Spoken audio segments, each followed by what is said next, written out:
Pra quem ainda não conhece o canal, não me conhece, eu sou a Doce, eu sou Suicide Girl fotógrafa, então eu falo um pouco sobre tudo aqui no canal, um pouco do meu lifestyle de modelo alternativa, um pouco sobre fotografia também, dou aí algumas dicas para as meninas que querem se tornar modelos. E é isso, se vocês ainda não se inscreveram aqui no canal, não se esquece, já se inscreve agora. Quem aí já me segue, assina o tivinho, não se esqueçam também, me sigam lá no Instagram, vou deixar em algum lugar aqui, meu arroba é DoceSuicide. Eu sempre posto lá quando eu publico algum vídeo aqui ou quando eu quero perguntar alguma coisa pra vocês, sugestões de temas, perguntas pra eu responder aqui no Doce Responde. Então me sigam lá que eu sempre posto tudo lá. Eu separei algumas perguntas que vocês fizeram pra mim lá no Instagram. E eu vou começar com a do Rafael. Ele perguntou pra mim se eu já fui assediada por alguma mulher durante um ensaio. E não, durante ensaio não. Sempre as modelos que eu fotografei sempre me respeitaram, assim como óbvio, né? Eu respeito todas elas. Porém, eu já sofri assédio de mulheres sim, não durante chute, mas por redes sociais e até pessoalmente. A segunda pergunta é da Ana e ela perguntou como é dirigir e ser dirigida na fotografia. Eu prefiro dirigir, eu acho que eu mando melhor em dirigir do que ser dirigida, embora, porque assim, quando eu vou posar para um ensaio, normalmente eu prefiro que o fotógrafo me dirija, porque às vezes, por mais eu que tenho experiência em posar e tudo mais, mesmo assim eu não tô me vendo, então às vezes eu acho que eu estou num ângulo bom, mas pro fotógrafo o ângulo que ele tá não tá tão bom assim, então eu prefiro ser dirigida assim. Embora eu conheça os meus ângulos, eu sei o que funciona pra mim, o que não funciona, é legal quando tem alguma pessoa te ajudando também, porque às vezes o que tá legal pra mim não tá a mesma coisa na câmera do fotógrafo, então eu prefiro ser dirigida. E quanto a dirigir o ensaio, na fotografia é uma das coisas que eu mais gosto, assim, porque eu gosto de passar pra fotografia a sensação de movimento, de que tá acontecendo alguma coisa ali, de sentimento. Não só uma pessoa ir ali, fica parada, coloca a mão na cintura, vira pro lado e é isso. Então eu gosto dessa dinâmica mesmo de dirigir um ensaio, de colocar a modelo em movimento, de indicar pra ela o que tá legal, o que não tá, o que dá pra melhorar. Eu gosto disso, eu gosto de criar uma fotografia do zero e pra mim a direção faz parte disso. É uma criação totalmente tua e o que eu gosto muito também é quando a modelo tá aberta a confiar em você, na tua direção. Isso é uma coisa que eu gosto muito, assim, porque tem a modelo super experiente e tem a modelo que tá começando. Então a modelo super experiente, ela é o que eu acabei de falar, né, que a gente se conhece, sabe os melhores ângulos e tudo mais. Então é muito bom fotografar uma modelo com experiência, porém, uma modelo com experiência ela tem vícios, então às vezes o ensaio acaba ficando um pouco limitado por ela querer fazer meio que tudo sozinha. Então ela chega lá, já posa isso e tudo mais. Não dá um espaço para o fotógrafo trabalhar mais, testar outras coisas diferentes. A modelo sem experiência, ela vai estar um pouco mais assim travada, né, do que uma modelo que tem mais experiência. Porém, é legal porque você tá pegando uma pessoa totalmente crua. Então, provavelmente, se for o primeiro ensaio dela, ela já vai sair desse ensaio com uma visão diferente sobre elas e sobre posar, sobre fotografia. A terceira pergunta é do Arthur e ele perguntou o que fez você seguir carreira de modelo? E eu acho que foi o acaso. É estranho, né, falar isso. Não teve um começo assim, eu vou trabalhar com isso agora. Porque assim, eu sempre estive envolvida no meio da fotografia, então as coisas foram acontecendo muito aos poucos assim pra mim. O meu primeiro emprego foi num estúdio, eu já contei isso pra vocês aqui, então eu desde sempre estive em contato com a fotografia. Eu sempre gostei muito de me fotografar, eu sempre fui uma exibida, assim, desde sempre. Então, quando eu comecei a posar profissionalmente, eu já estava um pouco familiarizada com esse mundo da fotografia, porém eu nunca havia feito um trabalho profissional mesmo. Com 17 anos eu participei de um desfile, esses desfiles que tem em cidades, sabe? Tipo Festa da Uva, Festa do Caqui, que tem a rainha, as princesas e tudo mais. Então, eu participei de um desfile, de um evento desse. Foi bem interessante, assim, não tem nada a ver com o que eu faço agora, mas pra mim foi o primeiro contato que eu tive com esse universo.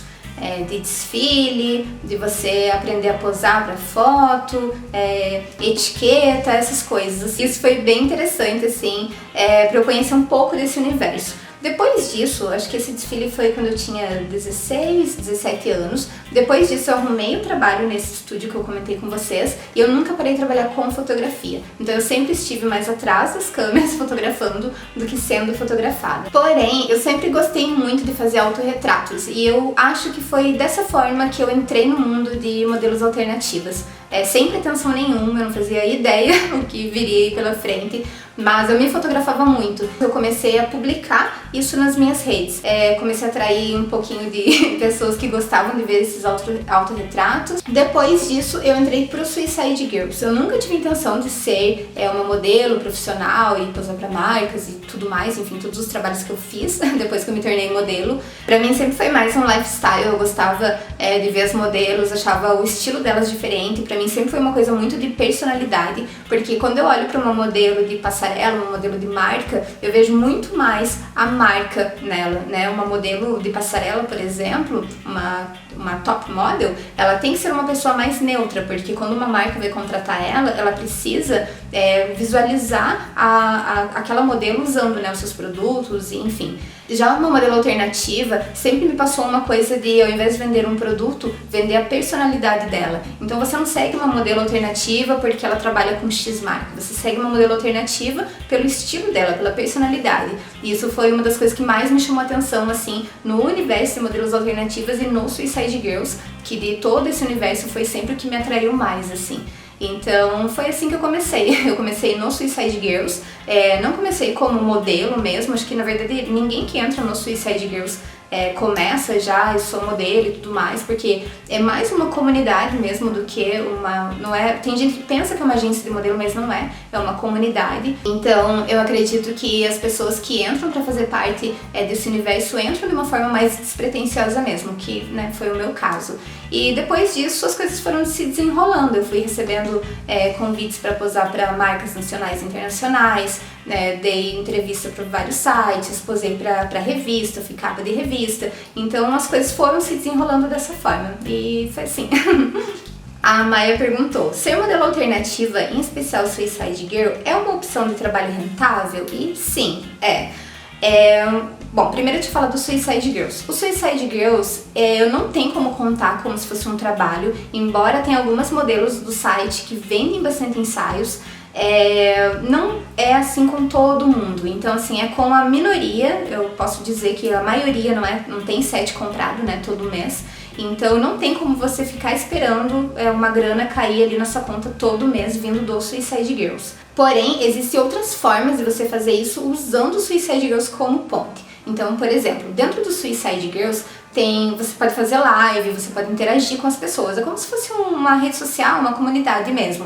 E dentro do site, onde você faz lives e tudo mais, você pode receber recompensas dos teus fãs de lá. Então tem muitas meninas que conseguem uma boa grana, porque é em dólar, né? Então pra gente acaba valendo muito a pena. Conseguem ganhar uma boa grana só ganhando essas tips, que são como se fosse recompensas, e é tudo em dólar, né? Tudo em grana. Então tem como você ganhar grana com o site dessa forma também, mas são presentes. Esse mês eu vou receber tanto, todo mês eu vou receber um valor X, isso não tem como. A não ser que você estipule, né? Vou fazer 40 horas de live por dia e... Enfim, não sei, não tem, porque assim, não é certo. Até os ensaios que eles compram não é uma coisa certa. Eles podem comprar um ensaio em uma semana, em um mês ou nunca, e você fazer outro ensaio. Então nada é certo. Por isso que sempre quando eu recruto uma modelo, né, pra quem não sabe, eu sou recrutadora do site também, sempre que eu recruto uma modelo do site, eu sempre deixo isso muito claro, né? Se você quiser entrar no Suicide Girls pra ter um início aí e fazer uma carreira de modelo mesmo, né, trabalhar com isso, é legal, ótimo, porque você já entra mais, né, centrado e com um objetivo. Porém, não tem como contar com um site para você ganhar grana e viver somente disso. E falando de forma geral, aí sim, aí você consegue realmente fazer uma grana boa, porque a maioria dos modelos trabalham aí com marcas, com produção de conteúdo e com venda de fotografia. E essas três coisas dá uma grana boa, assim, dá pra você viver tranquilamente. Acho que dos três, talvez o que renda menos, assim, é marcas, porque tem muitos modelos que fazem parcerias. Então, às vezes uma marca prefere fazer uma parceria com uma modelo do que pagar outra modelo. E a modelo também, às vezes ela prefere fazer uma parceria e receber o produto e ter trabalho e ter mais um contato, né, onde vai abrir mais portas, porque sempre todo trabalho que você faz nesse meio, pra mim, pelo menos sempre foi assim, sempre que eu faço um trabalho eu acabo abrindo uma outra porta. Eu poso pra uma marca, sempre acaba vindo uma outra marca falar comigo, eu poso pra um fotógrafo, sempre acaba vindo outro fotógrafo falar comigo, eu poso pra alguma artista, sempre vem outro artista, então assim, pra mim, pelo menos, sempre funciona dessa forma, assim. Eu sou bem marqueteira, eu divulgo muito as minhas coisas, então pode ser que isso tenha ajudado, assim, né? Mas, de qualquer forma, tanto trabalhar com marca, vender produtos, no caso, tudo que envolva fotografia e fazer posts pagos, né? Você trabalhar como criadora de conteúdo são outras coisas bem rentáveis, sim, e eu, particularmente, acho que vale muito a pena.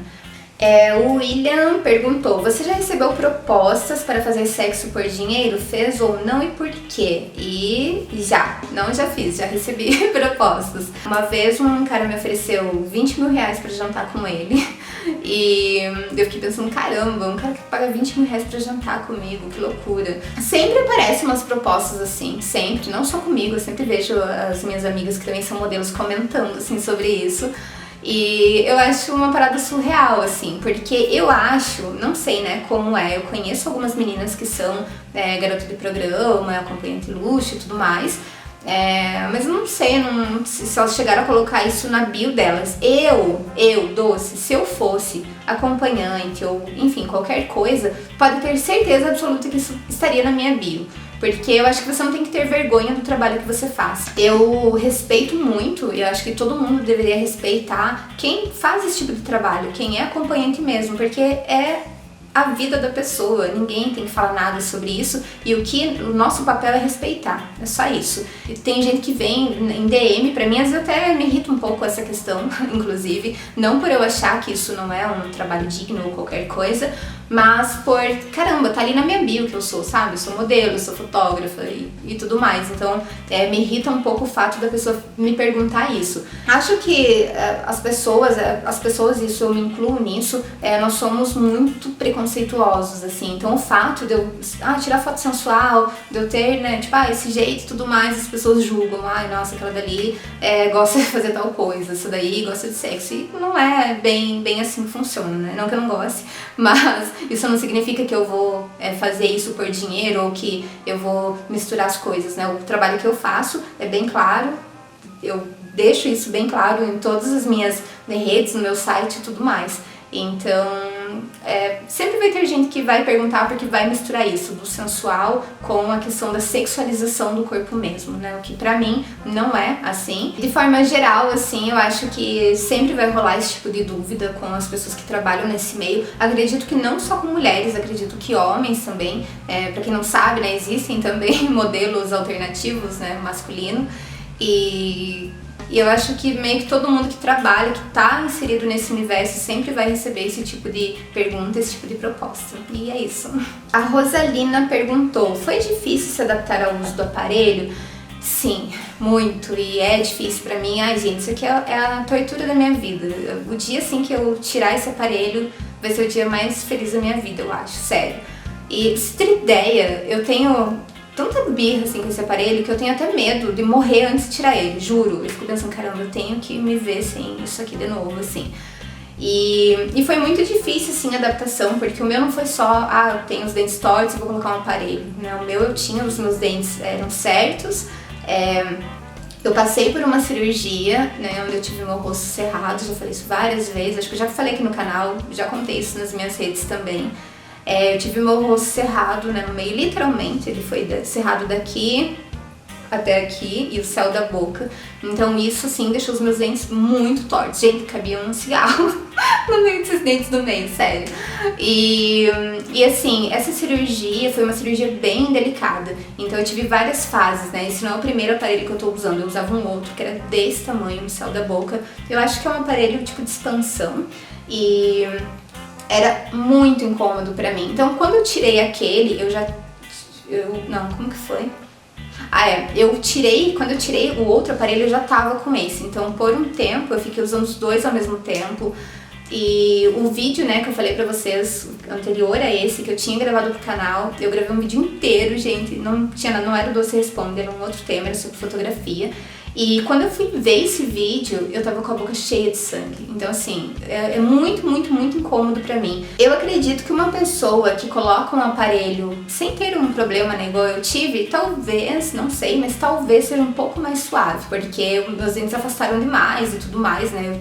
Eu abri essa parte, né, eu expandi o meu rosto. Então, obviamente, foi uma coisa mais agressiva. Eu acho que quem vai usar um aparelho normal, eu acredito que seja um pouco mais tranquilo.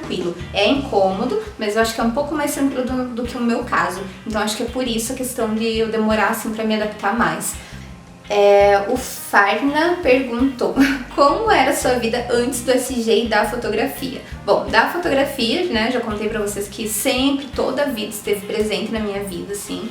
Então, sobre essa questão, mudou mais na questão das áreas da fotografia que eu trabalhei. Isso mudou muito, assim, totalmente. Hoje eu trabalho numa área totalmente diferente, né? Antes eu trabalhava com fotografia comercial, hoje eu trabalho com fotografia sensual alternativa, então é 2 universos, né, bem diferentes, mas sempre estive envolvida com fotografia, então isso não mudou muito. Agora a questão do depois, né, antes e depois do SG, isso eu sinto assim que que existem 2 versões minhas, literalmente, assim. Eu me sinto uma pessoa muito diferente hoje, em todos os aspectos mesmo. A relação com o meu trabalho mudou bastante, assim, porque eu sempre tive essa veia meio empreendedora e de querer criar as coisas e tudo mais. Então, antes de eu trabalhar, né, de eu ter a empresa que eu tenho agora, eu tinha uma outra empresa de fotografia, que é a Cósmica Fotografia, onde eu fotografava, né, fazia fotografia comercial, de família, criança, enfim, o que tivesse, evento, o que tivesse pra fotografar eu fazia. Então, assim, a questão do meu trabalho mudou 100% a forma como eu vejo, né, as coisas. Então, pra mim, essa questão de empreender ficou muito mais forte e eu passei a fazer mais parte desse universo, conviver mais com pessoas que fazem isso. Isso abriu, assim, totalmente a minha mente para muitas coisas. O que mais? Em questão social, assim, também mudou muito pra mim, porque às vezes você pensa, nossa, é alternativa, tem a cabeça aberta e tudo mais, mas não, gente. Nossa, hoje eu vejo, assim, como eu tinha preconceitos bobos, assim, e que pra mim não eram preconceitos. Pra mim, não, é minha opinião. Não era minha opinião, era um preconceito, e hoje eu consigo ver isso. E, nossa, acho que essa é uma das coisas, assim, que eu mais... acho que foi a maior transformação, assim, pra mim, sabe? Porque você começa, e ainda falta muito, né? Ainda tô em processo. Mas é muito massa quando você consegue conhecer outras pessoas, ver que elas têm um estilo de vida totalmente diferente do seu, coisas que você pensa, caramba, tipo, isso é o tipo de coisa que eu nunca faria, mas eu respeito. Então, é muito massa, assim, quando você começa a ter mais empatia pelas pessoas mesmo, a ter mais respeito pelas pessoas por como elas vivem, porque nesse universo alternativo eu conheci gente de todo tipo, tudo que vocês imaginarem aí eu conheci. Então é muito louco você ver assim, caramba, tipo, essas pessoas também estão ali correndo atrás, né, do delas, é isso. E outra coisa que pra mim mudou, como vocês podem ver, mudou coisa pra caralho, né? Mas uma coisa assim, pra mim foi bem significativa, foi como eu me vejo hoje. Não que eu tenha, sabe, eu seja uma super senhora confiante e tudo mais, mas eu tenho uma confiança, assim, hoje que eu não tinha antes. E eu quero fazer um outro vídeo falando mais sobre isso, porque esse assunto até tem um pouquinho a ver com essas semanas que eu fiquei sem gravar. Mas eu vou fazer um outro vídeo falando sobre isso, porque o assunto é bem longo e eu quero bater um papo bem reto aí com vocês. Mas essa questão de como eu me vejo, isso é outra coisa, assim, eu sou literalmente outra pessoa, sabe? Hoje eu me respeito mais, eu sou muito mais segura, eu me entendo mais, eu consigo me ver de outra forma que antes eu não conseguia. Então isso pra mim foi o que mais, foi o mais marcante, assim, em tudo isso. Matheus perguntou qual foi o maior desafio que você já enfrentou. Vou falar de uma coisa atual, que pra mim, assim, eu ainda tô passando por isso, né? Ainda tô passando por esse desafio, que é o meu tratamento. Eu sei que talvez quem olha de fora pensa, nossa, que drama, você só tá usando a porra de um aparelho, mas não, vocês não têm ideia, assim, por tudo que eu passei. Eu não sei se eu tenho... Na verdade eu tenho foto, mas eu não sei nem se eu tenho coragem de colocar uma foto minha aqui no hospital. Gente do céu, vocês não têm ideia do que aconteceu comigo, vocês não têm ideia. Eu fiquei muito horrível, vocês não têm ideia. Sério. Foi foda, minha cara ficou muito estranha. Mas isso, assim, não foi só isso, né? Acho que começou aí esse conflito com todo o meu tratamento, porque eu acho que o que mais, assim, pesou pra mim foi o fato de eu ser uma pessoa que tá trabalhando na internet, que tem que botar a cara ali todo dia, que tem que falar com as pessoas, que tem que sair de casa, tem que comparecer a eventos, tem que fazer tudo pro trabalho continuar funcionando, né? Porque na internet, assim, o tempo da internet é diferente do tempo real. Então, na internet as coisas acontecem muito rápido. Você dormiu no ponto, tchau, já era, amanhã você é esquecido. É mais ou menos assim. Então é importante quem trabalha na internet ter uma presença forte na internet. E isso me atrapalhou muito, assim, eu fiquei muito deprimida, porque ao mesmo tempo que eu tinha aquela vontade de estar fazendo as coisas, até de compartilhar tudo que eu tava passando, né, com as pessoas que me seguiam, tinha um outro lado, assim, que tava sem conseguir levantar, sem conseguir andar, sem conseguir falar. Porque eu fiquei assim, nos primeiros dias, assim, talvez por causa da anestesia, né, foi uma cirurgia bem delicada, não sei se foi por isso, mas no primeiro mês, assim, eu fiquei meio... Eu achei que eu não ia mais voltar ao normal, gente. Eu via, tipo, o celular, assim, eu sabia que o nome disso aqui era celular, eu sabia pra que ele funcionava, pra que era, né, pra que serve um celular, mas eu não conseguia lembrar o nome. Era, tipo, umas coisas muito, muito estranhas, assim, minha cabeça ficou muito confusa, e eu cheguei a pensar que eu não voltaria ao normal mais, que eu ia ficar assim pra sempre. Me recuperei, como vocês podem ver, mas a questão, assim, do meu trabalho foi muito complicado. Eu lembro que fazia alguns meses, assim, da minha cirurgia. Eu fiz a cirurgia em setembro. Em maio eu tinha um evento confirmado, porque a minha cirurgia eu fiz de última hora. Então não foi aquela coisa, ano que vem eu vou fazer uma cirurgia. Não. Mês que vem eu vou fazer uma cirurgia. Foi tudo muito rápido. Eu tinha feito a cirurgia, aí pouco tempo depois, assim, alguns meses, né, eu fiz a cirurgia em setembro, e em maio eu tinha um evento marcado, já que não tinha, assim, como eu cancelar. E eu fui, gente, com a cara tudo estourada. Meu Deus, que vergonha. Que vergonha. E foi muito foda, assim, pra mim, mas eu fiquei muito orgulhosa de mim por ter ido. Porque eu pensei, caramba, mesmo nas condições que eu tô, eu fui lá e fiz o melhor que eu podia fazer naquele momento. Hoje eu vejo as fotos, eu sinto até vergonha, porque minha cara tava super inchada, assim, ainda. Meus dentes são super tortos e tudo mais, mas foda-se, eu tava lá. E daí depois disso, a questão da internet, né? Eu queria vir aqui, eu queria gravar vídeo pra vocês, falar sobre isso, mas eu fiquei com muita vergonha, assim, de tudo. Eu não sei por que eu senti tanta vergonha. Eu acho que é por isso, né, que eu falei igual na outra pergunta que eu comentei, sobre trabalhar com a imagem. Acho que isso pesou muito pra mim. Enfim, o que eu tenho que fazer agora é continuar e não parar, né? Porque como que eu vou ficar 2 anos parada esperando a minha recuperação acontecer, né? Então acho que é isso. Em dezembro, se tudo der certo, se o meu dentista não me enrolar, eu tiro o aparelho e daí eu tenho mais um tempinho de tratamento, mas aí já vai ser bem mais tranquilo, né? Essa fase, que pra mim não é a pior, mas é uma fase bem ruim, vai ter passado. E é isso, gente. Espero que vocês tenham gostado aí do Doce Responde. Não esquece, me segue no Instagram, vou deixar pra vocês aqui embaixo, ou em cima, ou em algum lugar aqui. Me sigam lá, eu sempre coloco caixa de perguntas lá. Agora, essa semana, eu vou colocar mais uma pra vocês enviarem perguntas aqui pra mim. Quero fazer Doce Responde aí uma vez por semana, ou aí a cada 2 semanas. Então me sigam lá, fiquem de olho em tudo que eu posto, que eu sempre vou pedir sugestões pra vocês de temas aqui pro canal e as perguntas. O que mais? Não se esqueçam de se inscrever aqui no canal, assina o sininho pra vocês não perderem os vídeos.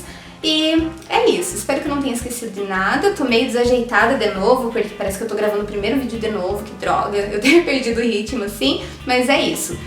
O próximo vídeo talvez seja sobre falar sobre por que eu fiquei umas semanas afastada e tudo mais. E até o próximo vídeo, e um beijo e até!